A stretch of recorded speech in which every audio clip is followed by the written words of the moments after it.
So you wanted a review of Tomorrowland? Here it comes. And here's my thoughts on Tomorrowland. The new, guess you could call it George Clooney flick. George Clooney is actually not technically the main character. He is the sub-main character, but he's not the main character of this story. The main character of this is, one second actually, there we go, Tomorrowland. I just want to get my IMDb up so I can reference the actors' names without fault. No, the actual main character is played by Britt Robinson, whose name is Casey Newton. She plays a girl who's very gifted. She's one of those. She's asking the questions that need to be asked. How can we fix the world? How can we be inventive and all that stuff? All the while getting arrested for sabotaging the deconstruction of a NASA shuttle liftoff pad. Their dad used to work at NASA, so they're going to be unemployed and all that. So that's why she's in the police station finding the pen. And there's something wrong in Tomorrowland. They got to try to save it and stuff like that. And on the way, there's characters, and then we find out what Hugh Laurie's role in all this is. And this movie's all over the place. I did like the movie, but this movie is so back and forth of what I liked and what I disliked about it, because there's things I disliked about this movie. But I'll start off. First off, we don't start off with those main characters. We start off with George Clooney as a kid in 1964, going to the World Fair and showing his homemade rocket pack to Hugh Laurie and saying, "Oh, look, I can make it work, but how is it to work? How is it going to change the world?" And it's well, someone sees a kid on a jetpack, that inspires them to maybe do something else. You got a point, but it doesn't work. Then the girl, apparently one of the main girls who gives him a pin, he sends him to Tomorrowland, things like that, which I'm like, so the people who created the idea of Tomorrowland were Tesla, Edison, Eiffel, basically the guy who created the Eiffel Tower, and someone else, I can't remember that, in the 1800s or something along those lines, back in the day. So yeah, 1800s. In 1964, they can already go to a separate dimension.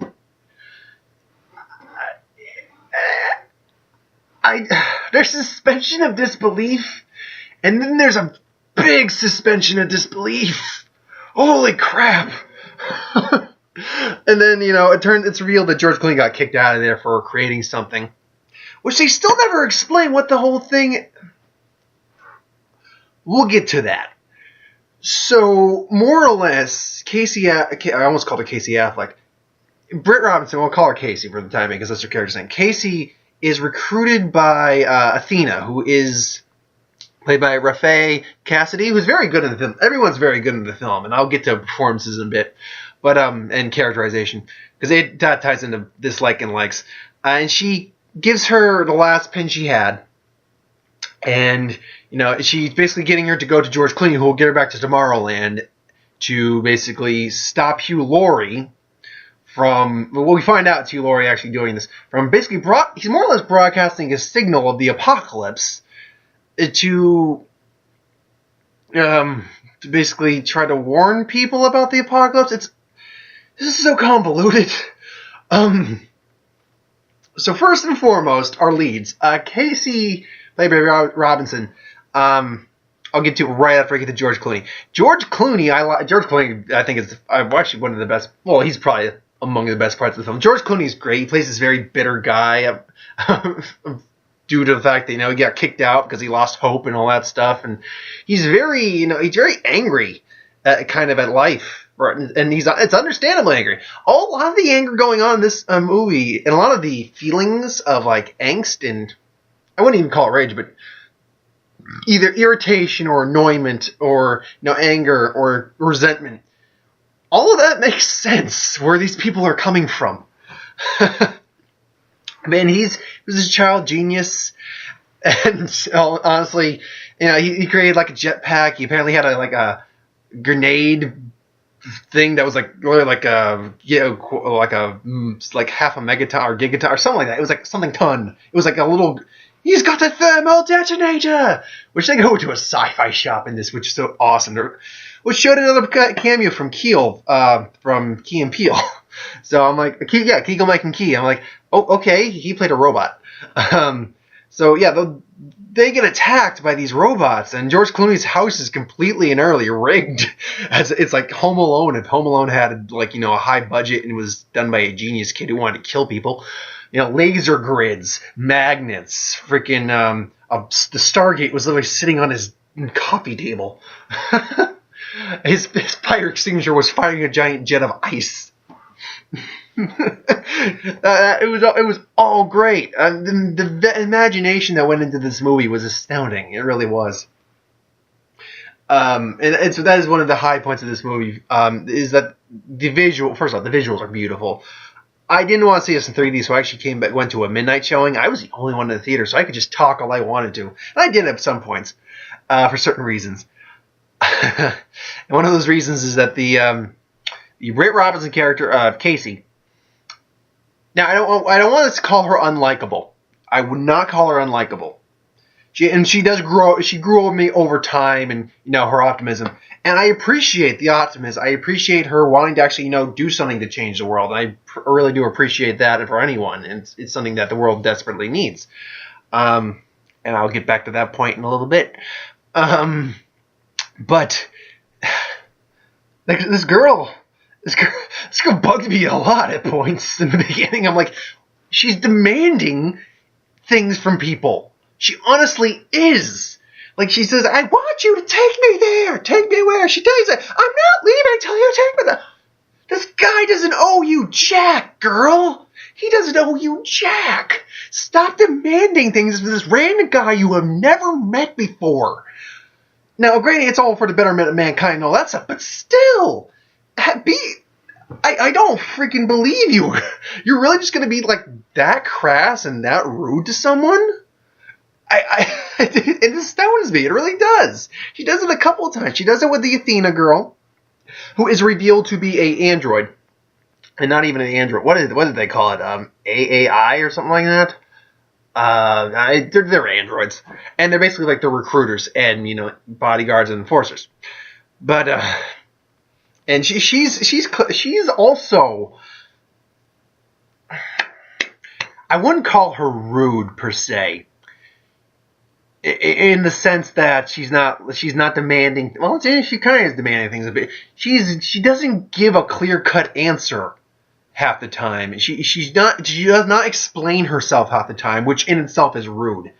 Yet she's very polite at the same time, probably due to that accent she has. She has a very quaint little British accent to her, and I'm just like, I understand why George Clooney's pissed at you people for at least first part dealing with you guys, especially her, because Athena, she's the one who recruited him back in the 60s, and he's pissed off with her for several reasons, and rightfully so. Everything I'm looking at is like I said, everyone seems justifiably upset in this. And I'm just like, stop demanding things of people and go about it in a slightly more polite way. That being said, I do understand the need for urgency, seeing as the world will end in roughly 58 days in that movie. Man. Hugh Laurie is also great. Hugh Laurie, he plays Nix. Now, we see Hugh Laurie in the 60s, and I'm like, wait, it's 60s, but George Clooney's a kid, and we see that, okay, so clearly please tell me they explain why he's young again, and they did that in one quick bit of dialogue, and I'm like, no, aging, if I can get his accent right, aging suits you well. Oh, well, yeah, you should try it. It's like, no, thanks. I'll take my shake every day, thank you. Comes in chocolate now. He was basically playing House if House decided to keep his British accent. If Hugh Laurie kept his British accent when he played House, that's what he's playing right in that movie. And I'm like, I can live with this. And they crush his leg. Which I'm like, I'm seeing it's House again. And his final words are, oh, bollocks. It's awesome. It's cool. It really is. He has a fist fight with George Clooney on a sandy beach, and then the portal blips out that's keeping him there. Excuse me, bridge. It's not a portal because that would be round. It's like a bridge. It's a doorway, and it just blinks out of existence for him. I was like, and George Clooney was like, it's not funny, Frank. Oh man. There's a lot of the concepts, there's a lot of great scientific, explanations. We talk about tachyons. Turns out the Eiffel Tower is nothing more than a giant dimensional rocket ship. That's where that's the key on about Tomorrowland, is that it exists in a separate dimension. But as I was saying with the Casey character, is that not only is she a little unintentionally rude, not even intentionally, she is kind of just rude at points. And again, she grows in you after. She really did grow on me after. I appreciated this girl and her optimism and her hope and stuff like that. I really did grow to like that. But in the beginning, she was kind of like she was kind of rude for my taste. I'm like, I would not want to help you if you're going to be acting this way to me. Just tone down a bit. Stop demanding crap of me. Explain what you want, and then It's like, I want to take you to the place that says it. It's a commercial. That's the thing. That whole beautiful imagery, and obviously there's spoilers in this, but that whole beautiful imagery you see of, takes the pen, she sees the beautiful world. It was all an advertisement back in the 60s. It's all a commercial. The real Tomorrowland's kind of bleak and unpleasant to be in at the time. But not only is she's very brilliant, but she's... what was there's a line in I, Robot that Will Smith does when he's trying to explain the problem with the robots to what was her name? Oh man, I know the actress and I can't remember the time. Basically, the woman who's like one of the creators of the androids, and it's, you were one of the dumbest smart people I have ever met. This because here's the way the pen race goes. It's basically like a hologram scenario where she views it, but everyone else is still viewing her as normal. No, it doesn't work for anyone else but her. So she's still in where she is. She's not been transported or anything. It's just like a basically full-on hologram. She walks in the walls and everything. So she has to take it from her dad. Dad took it off her. She then starts walking. She hits a wall. Obviously, she's like, oh, okay. Because I'm like, okay, because I think you're gonna hit the door. You're gonna hit the door. Okay, and then she's like, oh, and then she walks out. And then she falls down the goddamn stairs. just takes a header down the stairs. I'm like, did you? And she bumped her head. She hit a wall in the police office too when she was being let out. And this whole time, I'm like, you haven't realized yet that you're not transported anywhere. Just take a moment. And then she does realize that. She goes to a field. And that's where you see her walking through wading into the water afterwards. But which there was one thing that bothered me in that scene, is that she's in the real world. She's not in Tomorrowland when she's doing this, and she's walking through a field. She actually walks down steps. Like, we see her walking down steps. Were there steps she walked around at some point? Because we see her elevating. I guess you can make the argument. Let's say that this right here is the steps in the illusion. Here is the plane. Now, I suppose, or that they'd be right here. Let's start here. I suppose that if she's traveling at this plane and the steps are coinciding with the movement, but she's staying at an even plane. But that's a really stretched theory I could go off. That's a really stretched kind of maybe explanation. I don't know. I think that's maybe just the kind of plot inconsistency, I suppose. And we see all these cool things in that scene, and then we see space shuttle. We see rockets that just boom. We see jetpacks that have their suits are built in airbags. Just fun. And it's fun. It's a fun ride. When we're actually at Tomorrow, we're actually getting all this stuff. For a while, it's actually... I wouldn't quite say it's a slow build. Because the first 15 minutes, though, is in the 1960s with young George Clooney, who is played by... One second, actually. Eddie Newton. No, not Tim McGraw. Is it Tim McGraw? No, that's her dad. So, one second. Where's the other one? Nate Newton. No, it's Nate Newton. Oh, I thought he played... Here's the thing about the kid who plays her brother and the kid who plays young George Clooney, young Frank Walker. They look surprisingly alike. Really close alike. If I thought they were the same person until I actually saw they were two different people alike. So, okay, I learned something in that. But the whole issue is that Now, I've gone on about the actors. I've gone on about the effects. Effects are beautiful. I actually wouldn't mind seeing this in 3D if I decide to see it again. And it's an overall fun time. But the whole essence of this movie is that they're trying to save basically the future. They're trying to save the future.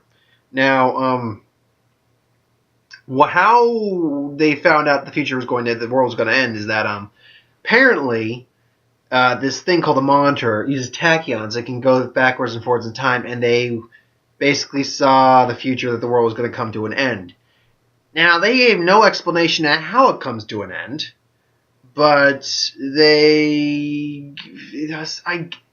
I guess that it's just human nature or some crap like that. They don't explain how exactly all this, like nuclear bombs, floods, volcanoes, earthquake, all this shit on the same day happens, apparently. They don't explain that. And that's I'm like, oh, okay. And then it's revealed that Hugh Laurie's been broadcasting a signal of the future to the entire world to people. Almost into their minds, basically, like kind of does with Casey and the Pin, to maybe try to give them an idea of what's coming. Instead, he talks about, it's like, what do? They reveled in it. They created movies, television, media, video games, all the while bees and butterflies die, carrying Coleman, all that stuff, obesity, famine, all that stuff's happening. So basically, we welcomed it more or less. And I'm like, okay, I understand this whole, and it is commentary. It is heavy commentary. Because there's a scene where Casey's just in classes talking, and teachers are talking about horrible things like global warming and famine, starving, all that. She's got her hand. She wants to ask the question. No, the teachers aren't picking on her, probably because she does this all the fucking time. And then one of the teacher's friends goes, "Yes, Casey's like, what are we doing about it?" And he goes, "What?" And he's like, "What? Yeah, well, you said all these about it, but what are we doing about it?" And he doesn't have an answer. And I'm like, yeah, man, that is like really spot on. I really would wish, more people, and I'm guilty of not doing, maybe enough to maybe try to better the world, and most of us are. And Hugh Laurie makes points like, you want to save the future, but you don't want to do it today. And that's what a lot of us are. And, I'm guilty of some of it sometimes. I don't try to be like a litter bug or anything. I do my best to like recycle and stuff like that. But, it's just one of those things, some of us aren't in a place to be doing as much as we could, and some of us don't want to do it. I'm not one of the a lot of people. I'm not just trying to go into my life or defend myself, but just to be clear, I'm not. I do want to have that better. Whenever I have kids and family, all this stuff, I want to leave my kids with a better world. I really do than what we have right now. Our world, it's not as terrible as it could be, but it's not the greatest right now. We pollute the world to fuck. We destroy it, famine, starvation. It's a horrible thing we do to our world. It really is. And it's not, that being said, it's not completely impossible to save the world. It's nowhere near impossible to save the world, I don't think. If a third of our population of the planet actually just came together and actually tried to actively protect the world in a more, proactive sense, our world would be a far better place to be living in right now. But we deal with overpopulation, we deal with starvation, we deal with obesity, we deal with pollution. It's just a mess we live in right now. Alternative energy sources. Why? And again, Hugh Laurie just says they won't do anything. Politicians won't do anything about it because it's grease their own wheels and the make the quickest buck. And that sucks because the world is just run by corporations these days, and it blows. It really does. I hate that fact about the world, that we live in a very corporate world. The dollar is the sign of power. I would like to believe that we'll get things like alternative energy sources really going. We don't have to rely on the fossil fuels. Pollution will be down. But we'll see what the next maybe like 5 to 10 years will bring us. Hopefully there might be some improvements. But back to the movie. And you'd think I'd be sidetracking, but I'm really not. I'm really not, because that is the overall message of this movie, is that, the people who will change the world, they're the future. That they are the future protectors of this world. And I'm not even joking. That's kind of how it's explained in the end of the movie. Because the start of the movie actually starts with him making like a video recording, and training, basically teaching the new recruit AIs. And It's them, giving them the pins to go and find more people, it is basically like, these people are the future of the world, and that they spoiled the ending in the trailers and the newest TV spots where there's a whole bunch of people in the field, and that's how the movie ends. And I'm like, it is a great message. Don't get me wrong, it's a great, solid message, but it's kind of forced. It is kind of shoveled onto us.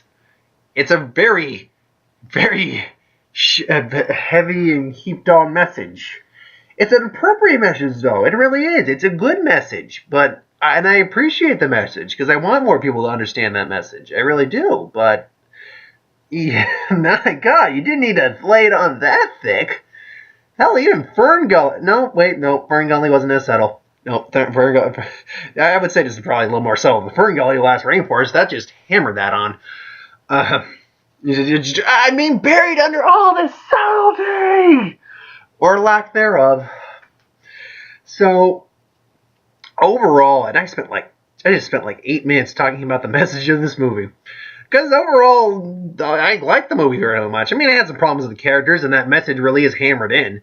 I didn't have as big a problem when they did the message in Strange Magic, who they just flat out bluntly said it to the audience. Or is this one, they're kind of saying it to the audience, but it's spread throughout the movie that they're bringing up the reason for it. And I think I don't know, actually, I'm on the fence, actually, if this bothers me more than the flat-out moral of Strange Magic. Beauty's only skin deep, all that's... No, beauty's only skin deep. Beauty's on the inside, all that. But, I think the reason it doesn't bother me as much in this movie is because I actually like this movie better than Strange Magic. But, what are you going to do? So if I were to rate this movie, effects-wise, it's great. Acting-wise, it's solid. I had some minor problems with the characterizations for the two main female leads, Athena and Casey, for a little bit, but then they grew on me. Hugh Laurie's fine. The message is good, but it's just really laid on thick. So, I'll give it about a 7 out of 10. I was kind of leaning maybe to a 6.5, but it's better. It's better than 6.5. I'd give it a 7 out of 10. Yeah. So I did have 3 trailers that I have not seen. 3 new trailers. So one is Paper Town, which is apparently based off a book, I think. It's about a kid who's basically in love with this girl in high school, and she's dating this jerk, and he cheats on her. And this girl doesn't know about him or knows him really at all. She knows about him, I guess, until she sneaks into his room, asks to borrow his car so she can get revenge on her boyfriend, and then she disappears, almost like, comes out almost kind of creepy-like, and then it's like, oh no, road trip, whimsy to find this girl because she left clues for me, and I'm in love with this girl. Yeah. It doesn't look great, and I'm sure he'll end up finding the girl in the end, and some sort of whimsy happy ending will happen. I don't know. It doesn't look like my taste, and I'm sure something else will be coming out that week for me, so I won't be seeing it. But who knows? Maybe I will end up seeing it. Other one I got was Mr. Holmes, with Sherlock Holmes with Sir Ian McKellen. It's basically detailing his last case as Sherlock Holmes before he retired, and we see him it's detailing like a different take of Sherlock Holmes. Like Sherlock Holmes apparently actually existed, and so it not just in the books, but they created the books and stuff like that. And he's like, we see him watching a movie about Sherlock Holmes, and he laughs at it. It's like, that's not how it went. And this kid, is like helping him solve like the one case he couldn't finish. It's actually, it looks like it's going to be a really good film. I love Ian McKellen to death. He's a great actor. But, it's just an interesting concept. And he's apparently having losses of memory due to age, obviously. And there's a great line that's like, I may die very soon. It's like, I don't know, I'm going to live to be 102. Well, then that'll make 2 men you've known to... What a coincidence. That you've met 2 men who live to be 102. It's like, well, I didn't actually know him. And he just laughs. And then the last trailer I got was for a movie called Next. Now, we all know that full props to our certain men and women in the army in the service overseas who do the fight and keep our country safe. God bless them all. And not only them, but the canine partners that they have, the bomb sniffing dogs, the combat dog canines that they are giving their lives just as much as our troops are, and they are just as in the bonds that they share with those soldiers that they fight and die with. It's astounding what the kind of relationships these 8 people and canines and animals can have. This movie is basically a testament to that. It's this kid's a little kind of a dipshit. He really is just kind of that standard I'm 14, I don't give a shit attitude. And then I'm just like, shut, I want to punch you in the face. Grow the fuck up. But his brother is serving overseas with a dog named Max, and his brother's killed in action. And the dog, they're at the funeral. The dog comes and he's just, goes to the coffin. And he just lays down at the coffin when he knows, he's just inconsolable. And then basically he takes his brother is given the dog to take into care to see if they can help, and it's basically the dog and him bonding over that. And and one of the plot points apparently is that one of his I wouldn't say buddies, because he's clearly not a good guy, apparently may have had something to do with him getting killed, because the dog sees him and just starts going crazy on his ass, and there's a subplot of them stopping this guy from doing something bad. So, but it's more the story of these two people who have they more or less lost a brother. Who both have lost a brother, are finding some sense of peace with each other. I'm like, this is something that would probably bring me to tears, or close to me. This is something that would bring me over the edge. Things with animals are hard for me to watch. In terms of things like I can't watch that scene in I Am Legend where he breaks his dog's neck. I can't watch that scene. I watched it once and I was tearing the fuck up in the theater. Every time I watch the trailer for Warhorse, I've never actually seen Warhorse, but I kind of get a little choked up watching it. And that episode of Futurama, I got called out. Ian's like, I had a friend of mine go, really, when I said this, but I can't watch the episode of Futurama with his dog. I really can't. It just breaks my heart watching that episode. So things with animals really strike it here for me, and this looks like something that might do the same thing to me. So it's not to say I wouldn't want to watch it, but I know it would probably really kind of emotionally, bring me down. I'm like, oh god,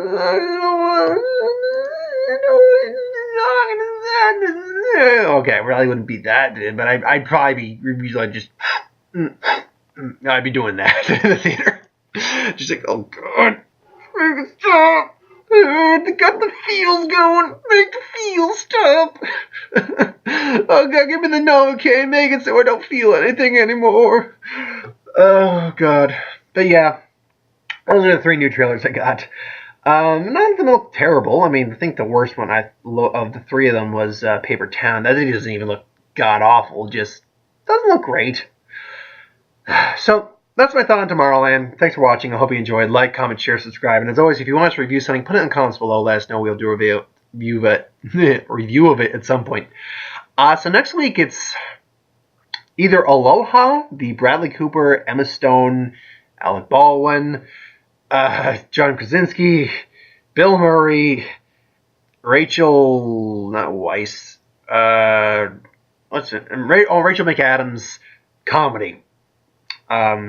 Yeah, that's quite a cast. And San Andreas with The Rock in 3D, which means I might not actually see that one because I really don't want to have to pay 3D to go see it. But we'll see what happens next week. So those are what's up on the table next week. So thanks for watching. I will see you next time.